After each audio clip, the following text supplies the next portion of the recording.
Shalom à tous. Alors, ici, voici cette nouvelle étude. Respectez-vous ce 5 commandements. C'est-à-dire, le 5 commandements qui est donné dans la Sainte Torah du Lévitique, chapitre 19, verset 27. N'attaquez pas les côtés, les angles de vos têtes et ne détruisez pas les côtés, les angles de votre barbe. Alors ici, j'ai fait donc une illustration pour bien montrer ce que cela signifie en réalité.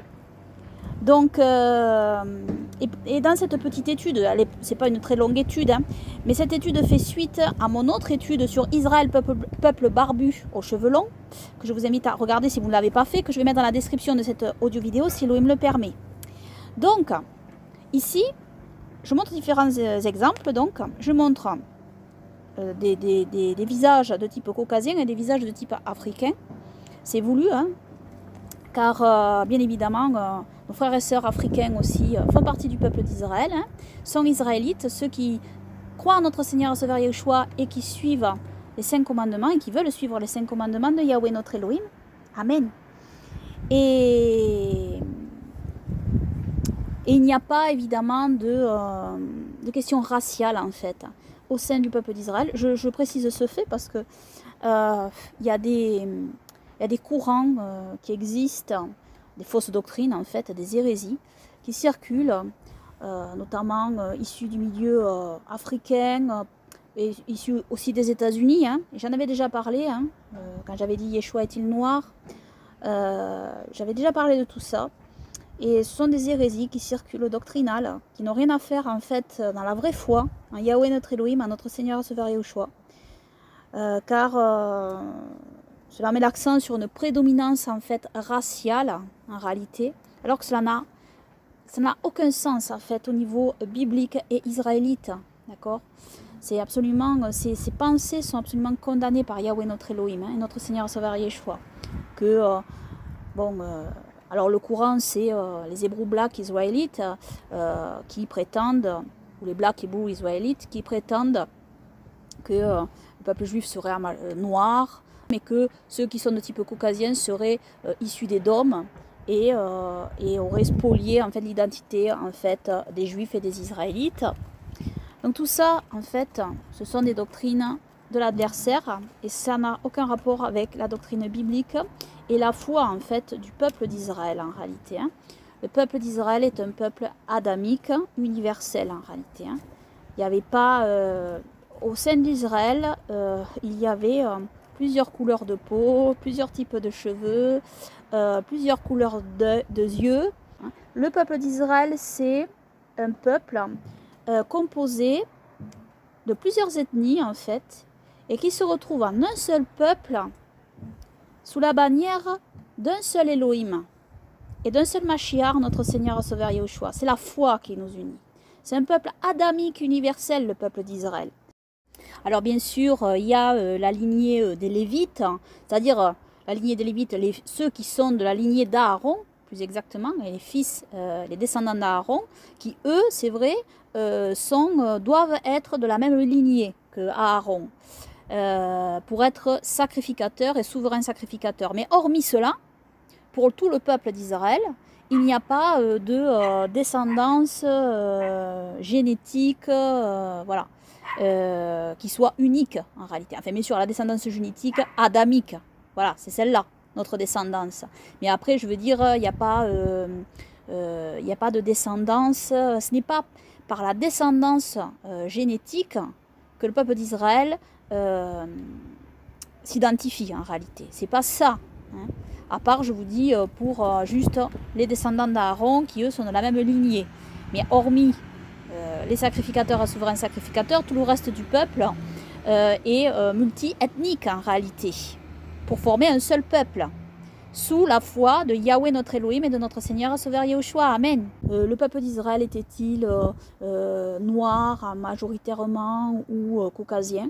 Si on dit type caucasien, en fait, ça veut strictement rien dire en réalité. Ça veut strictement rien dire dans le Moyen-Orient en réalité.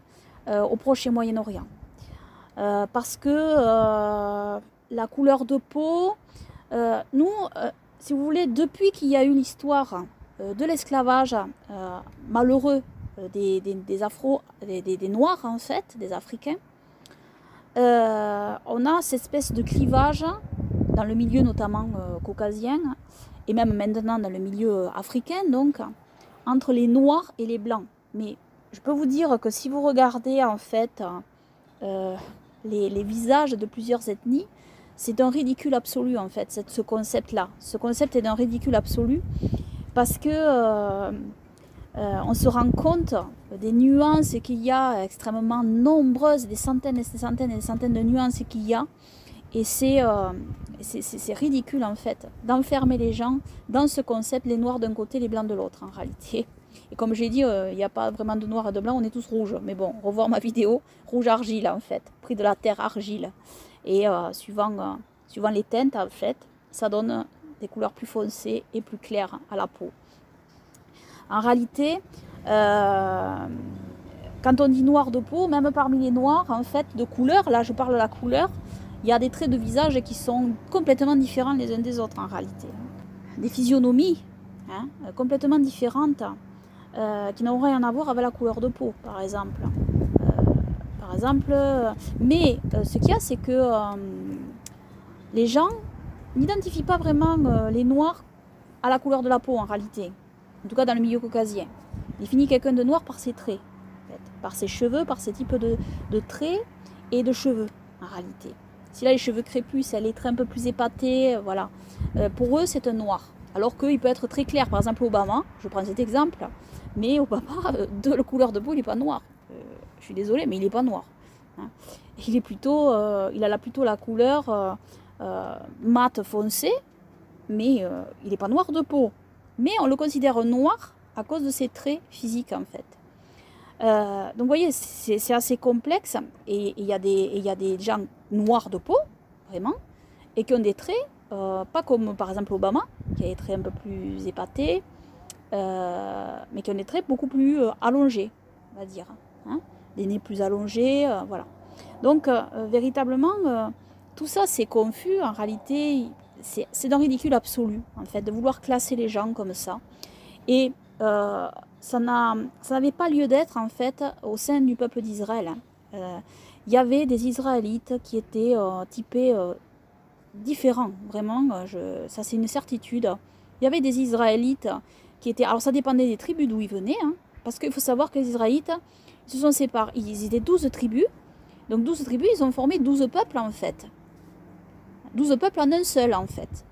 Mais, et dans leur région, donc, voilà, ils avaient leur accent, probablement, en parlant hébreu, ils avaient un accent, ils avaient peut-être des physionomies qui étaient propres à chaque tribu aussi.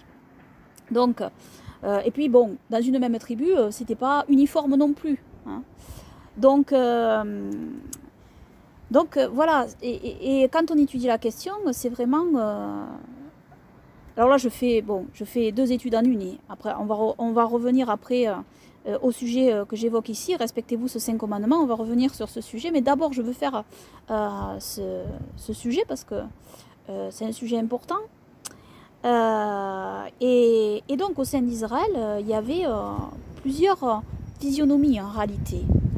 Pas croire que c'était uniforme, parce que le peuple d'Israël est semi-chamitique, c'est-à-dire qu'il y a eu, on sait que Joseph a épousé une égyptienne, donc issue de Cham, donc Éphraïm et Manassé, voilà, étaient issus de là. On sait quand même que les Israélites étaient aussi de type dit caucasien, c'est-à-dire voilà, de type occidental maintenant on dirait, hein, voilà. Ça c'est le... Voir par exemple, il y a une preuve, une évidence. Par exemple, il suffit de lire les Saintes Écritures, on peut s'en rendre compte. Justement, Ésaü était roux. Et il était roux, il était très poilu, il était très roux. Et donc, bon, on sait que les gens très velus, très poilus, souvent, c'est les gens de type caucasien. Les Africains sont beaucoup moins velus sur le corps, en fait, que les Occidentaux, en fait, les gens de type caucasien. Ça, on le sait. Donc, on imagine bien qu'Ésaü, il n'était pas noir, en fait, de peau. Hein. Il était plutôt... les roux, on les retrouve surtout, en fait, chez les gens qu'on nomme blancs, en réalité. Jacob, je rappelle quand même, aux Black et Blue israélites, qui font toute une théorie autour d'Ésaü, et comme quoi les Blancs seraient issus d'Ésaü, qui auraient spolié l'identité des Israélites. Oui, mais il y a un problème dans leur théorie, un grave problème en réalité, c'est que Jacob est le frère jumeau d'Ésaü quand même. D'accord? Donc, et Ésaü est l'enfant quand même d'Isaac et de Rebecca. Donc, Ésaü, il a pris quand même l'apparence de ses parents aussi. Hein. Donc, ça veut dire qu'Isaac et Rebecca n'étaient pas noirs de peau ou de type africain, à la base. D'accord? Parce qu'en principe, les gens africains ne donnent pas des blancs roux. Hein, des gens roux et velus, en réalité.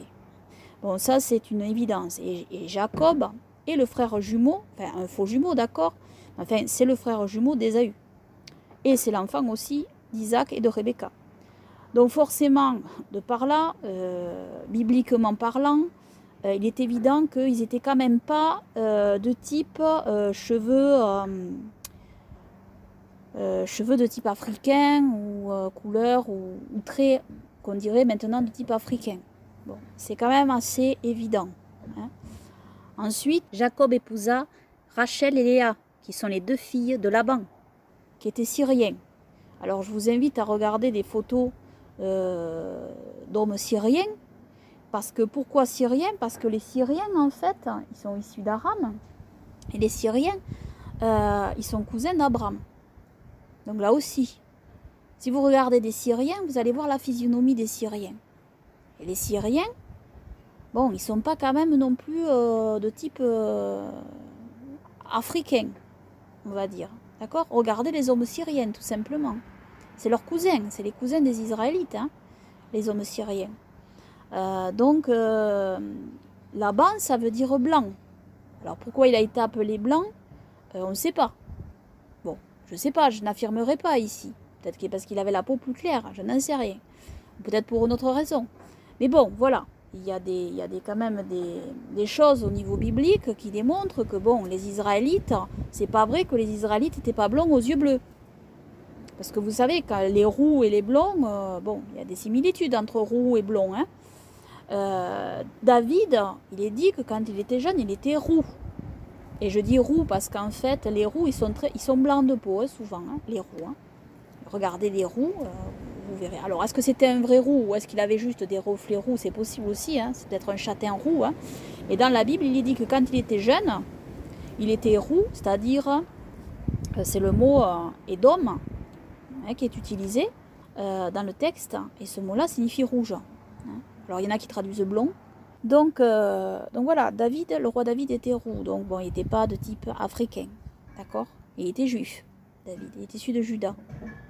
Donc voilà, alors une fois que j'ai dit tout ça, ça ne veut pas dire qu'il n'y avait pas des Israélites. Il faut voir les Syriens, ils sont quand même mat de peau, hein. Et ils ont un peu, parfois les cheveux, ils ont les cheveux très noirs, pas très crépus, bouclés, mais ils sont pas blonds aux yeux bleus non plus, quoi. Hein. Donc ça veut dire qu'il y avait plusieurs types de physionomie au sein d'Israël. Et des blonds aux yeux bleus, il devait y en avoir au sein d'Israël. C'est pas vrai qu'il n'y avait pas de blonds aux yeux bleus au sein d'Israël. Il devait y avoir des yeux verts, des roux, et il y avait aussi des cheveux très foncés, type comme les Syriens. Et parfois c'est impressionnant, on peut trouver des photos par exemple d'un Syrien et qui ressemble très porté à un Afro-Américain, hormis la couleur de la peau et les cheveux en fait. Les cheveux de l'Afro-Américain sont plus crépus, mais j'ai trouvé une photo, c'est assez incroyable, on dirait le même visage en réalité. Le même visage, à part la couleur de la peau. Alors cet Afro-Américain a des traits plus fins, avec un nez allongé. C'est le nez juif en fait, hein. C'est ce qu'on appelle le nez juif, un peu courbé, un peu allongé. Les Syriens ont le nez juif, hein. Les Arabes ont le nez juif en fait. Voilà, ils sont tous... regardez des Arabes aussi, comment ils sont typés. Mais les Arabes aussi ont des lèvres beaucoup plus épaisses aussi, comme les Syriens aussi. Donc on voit, voilà. Les Arabes sont sémichamitiques aussi, parce qu'Abraham a pris une égyptienne. et qui a donné la nation arabe. Donc, il y a un mélange en fait, et au sein d'Israël c'était pareil, il y avait un mélange.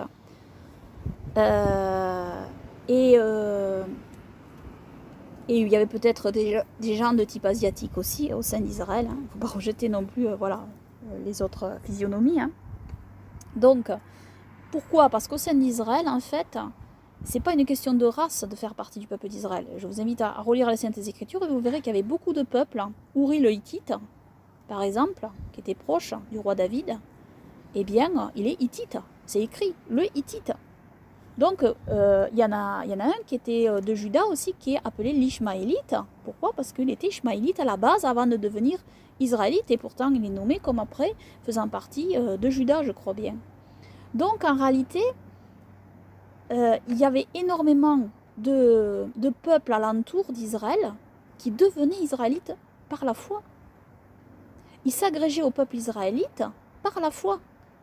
Et ils devenaient pleinement israélites. Donc le peuple d'Israël, c'est un peuple mêlé. Et d'ailleurs, à la sortie d'Égypte, il est dit qu'une foule mêlée, en fait. Donc de divers peuples. Et il y avait des Couchites. Les Couchites, là, qui sont vraiment noirs. Alors les Couchites, ça peut parler des Éthiopiens actuels, mais pas uniquement, parce que Couche, c'est une région plus vaste en Afrique, visiblement, à ce que j'ai vu. Et ça peut parler aussi de la Nubie, etc., où les gens étaient beaucoup plus foncés de peau aussi que les Éthiopiens, parce que dans le monde africain, il y a des couleurs de peau beaucoup plus foncées les unes que les autres. Et donc la femme couchite que Moïse a pris était peut-être beaucoup plus foncée de peau, en fait, que n'étaient en fait, les Israélites. Et malheureusement, Myriam a mal réagi, ainsi qu'Aaron, et Elohim les a punis pour ça. Et Elohim a envoyé la lèpre à Myriam, et a puni Myriam. Et en punissant Myriam, Aaron était puni aussi, en fait. Aaron souffrait pour ça aussi. Donc, voilà, c'était du racisme, en réalité. Elle n'acceptait pas que Moïse épouse une femme couchite. Donc de couleur foncée, en fait. Donc, comprenez bien que le peuple d'Israël, en fait, est un peuple mêlé. Et que toutes ces doctrines, en fait, qui visent à dire non, ça c'est Édom, les Blancs c'est Édom, ils ont volé l'identité des Noirs, et Judas c'était les Noirs, les autres tribus c'était les Indiens, les autres tribus c'est les Mexicains, ou je sais pas quoi. Mais c'est ridicule, et puis c'est anti-biblique. C'est anti-biblique, anti-scripturaire. Donc je vous le dis, ces doctrines, c'est des doctrines de l'adversaire, en fait. Ça n'a rien à voir avec la doctrine biblique, et c'est grave. C'est très grave, en fait. Ces gens-là n'ont rien compris à la vraie foi. Rien du tout. Ils ne sont pas nés de nouveau. Quand on prêche ce genre d'idéologie, c'est pas vrai qu'on est né de nouveau. On n'a rien compris à la vraie foi, en réalité. Rien. Rien du tout. Donc, ceci évoqué, ce sujet évoqué, que je trouve extrêmement important. Revenons donc à ce commandement. Respectez-vous ce 5 commandements. Alors, je sais que pour les Africains, dans le monde africain, ils pensent que leurs cheveux, c'est pas possible qu'ils aient les cheveux longs. Alors ils font un complexe en fait avec ça, avec les cheveux de type africain. Mais c'est un complexe qu'ils ne devraient pas avoir en réalité. Le cheveu africain, comme je l'ai déjà dit dans mon autre étude, c'est un cheveu beau, c'est un cheveu fort à condition qu'il soit long, qu'on le voit en réalité. Le problème, c'est que les Africains, très souvent, ils rasent leurs cheveux en fait. Pour le côté pratique, parce que c'est vrai que le cheveu africain est un cheveu extrêmement crépus, sec, mais le secret en fait, c'est l'hydratation du cheveu africain. C'est l'hydratation. Moi, ce que je recommande, c'est avec du beurre de karité. Alors, il faut savoir qu'il y a des régions en Afrique, il y a le peuple Afar, par exemple.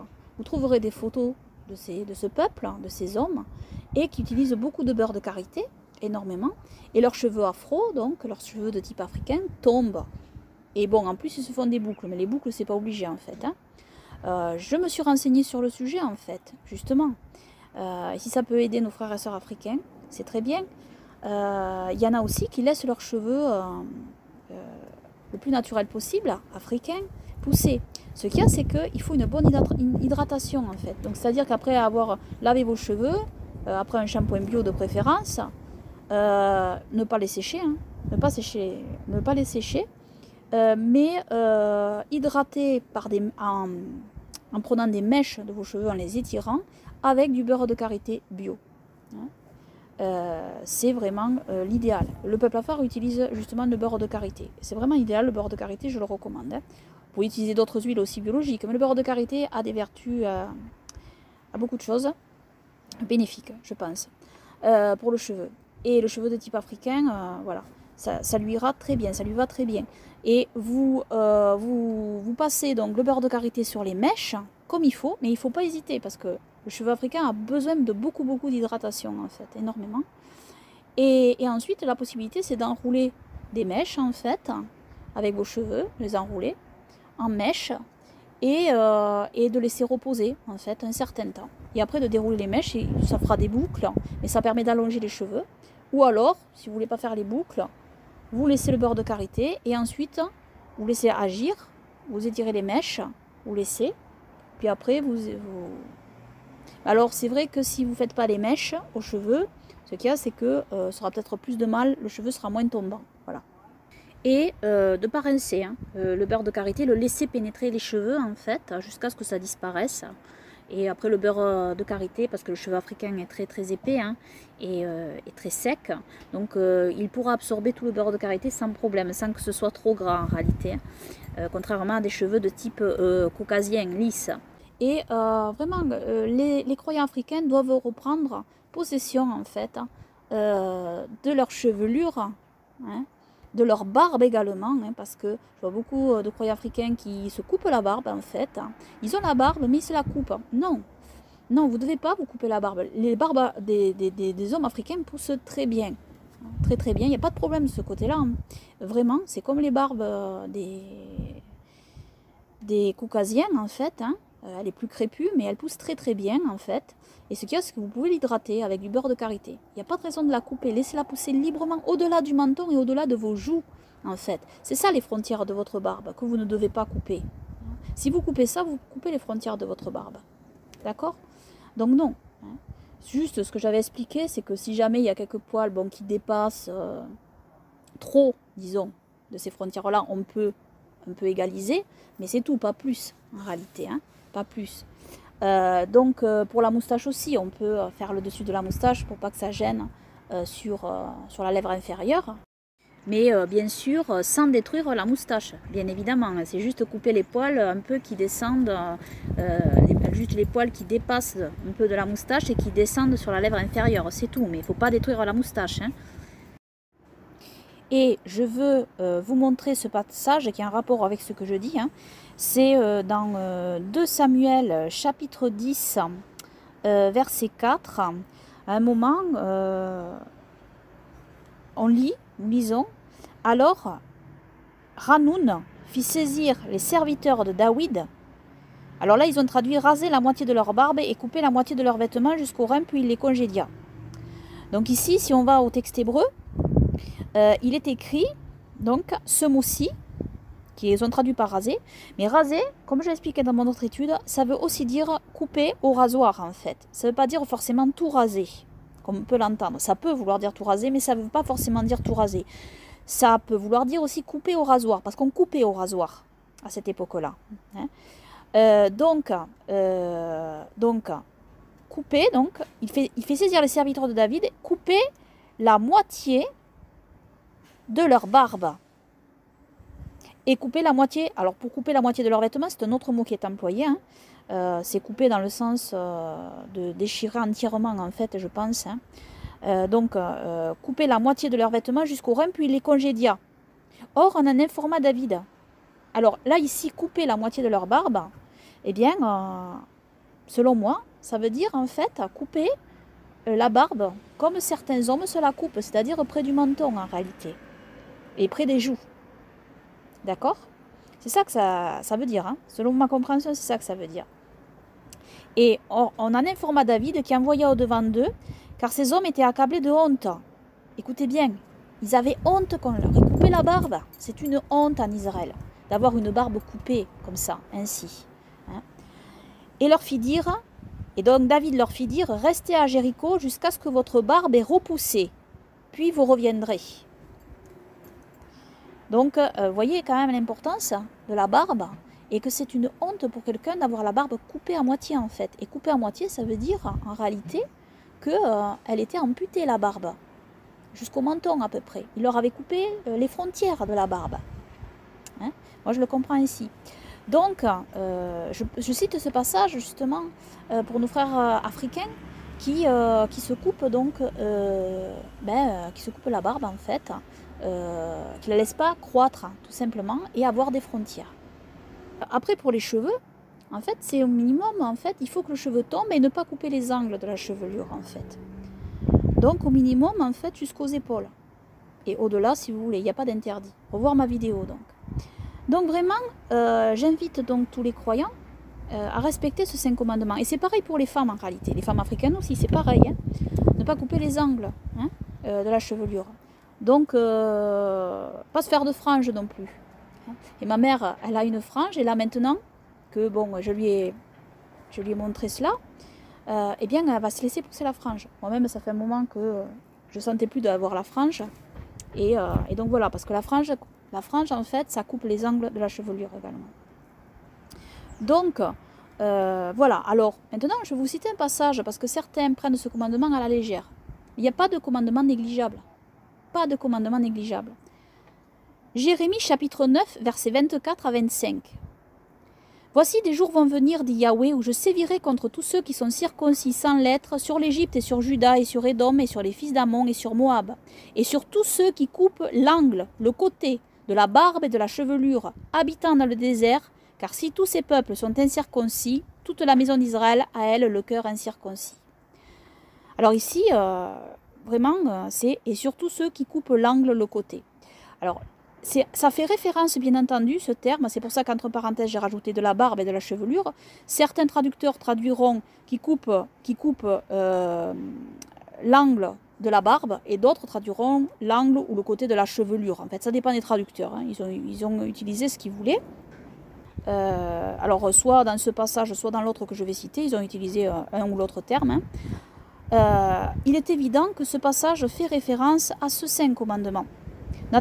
N'attaquez pas les côtés, les angles de vos têtes, donc des cheveux de votre tête, et ne détruisez pas les côtés, les angles de votre barbe. Amen. Donc vous voyez, ce commandement n'est pas négligeable pour Elohim, puisqu'Elohim en parle de ça. Hein. Et ce verset, en fait, ces passages concernent les moments où Elohim promet la dispersion et l'invasion de plusieurs peuples par le roi de Babylone. Notamment parce qu'il pratiquait des cultes idolâtres et qu'il profanait beaucoup d'autres 5 commandements, pas que celui-là, hein, bien évidemment. Mais ici, Elohim cite notamment la désobéissance à ce commandement, sur les cheveux et la barbe, qui est très souvent négligé chez beaucoup de croyants. Donc ça veut dire que ce n'est pas négligeable, et d'ailleurs, il n'y a aucun commandement négligeable qui est donné par Yahweh notre Elohim. Nous avons aussi ce passage dans Jérémie chapitre 25, versets 15 à 28. « Car ainsi m'a dit Yahweh, l'Elohim d'Israël, prends de ma main cette coupe du vin de la colère et fais-la boire à tous les peuples auxquels je t'envoie. Ils boiront, ils chancelleront et deviendront comme insensés à cause de l'épée que j'enverrai parmi eux. Je pris donc la coupe de la main de Yahweh et je la fis boire à toutes les nations auxquelles Yahweh m'envoyait. À Jérusalem et aux villes de Juda, à ses rois, à ses princes, pour les livrer à la ruine, à la désolation, à la moquerie et à la malédiction, comme on le voit aujourd'hui. À Pharaon, roi d'Égypte, à ses serviteurs, à ses princes et à tout son peuple, à tout le mélange des peuples d'Arabie, à tous les rois du pays d'Outs, à tous les rois du pays des Philistins, à Ashkelon, à Gaza, à Écron et au reste d'Asdod, à Édom, à Moab et aux enfants d'Ammon, à tous les rois de Tyr, à tous les rois de Sidon et aux rois des côtes qui sont au-delà de la mer, à Dédan, à Théma, à Bouz, et à tous ceux qui se coupent l'angle, le côté de la barbe et de la chevelure, à tous les rois d'Arabie, à tous les rois du mélange de nations qui habitent au désert, à tous les rois de Zimri, à tous les rois d'Élam, et à tous les rois de Médie, à tous les rois du nord, tant proches qu'éloignés l'un après l'autre, et à tous les royaumes du monde qui sont sur la face de la terre, et le roi de Sheshak boira après eux. Et tu leur diras ainsi, a dit Yahweh des armées, l'Élohim d'Israël, buvez, soyez enivrés, vomissez, et tombez sans vous relever à cause de l'épée que j'enverrai parmi vous. Que s'ils refusent de prendre la coupe de ta main pour boire, tu leur diras ainsi, a dit Yahweh des armées, vous en boirez certainement. Amen. Alors, repentons-nous de tous nos péchés et sanctifions nos vies en tout point, en revenant dans toutes les voies de Yahweh Yehoshua, notre Seigneur, notre Sauveur, et en comptant sur sa miséricorde infinie par le sang de notre Seigneur et Sauveur Yehoshua. Amen. Que toute la gloire, les honneurs, les louanges, les remerciements et l'adoration reviennent seulement à Yahweh, Yehoshua, notre Elohim, notre roi, Seigneur et Sauveur, et que nous soyons prêts à la rencontre de Yahweh, notre Elohim, en la personne de notre Seigneur et Sauveur Yehoshua. Amen. Et que son règne glorieux vienne. Amen.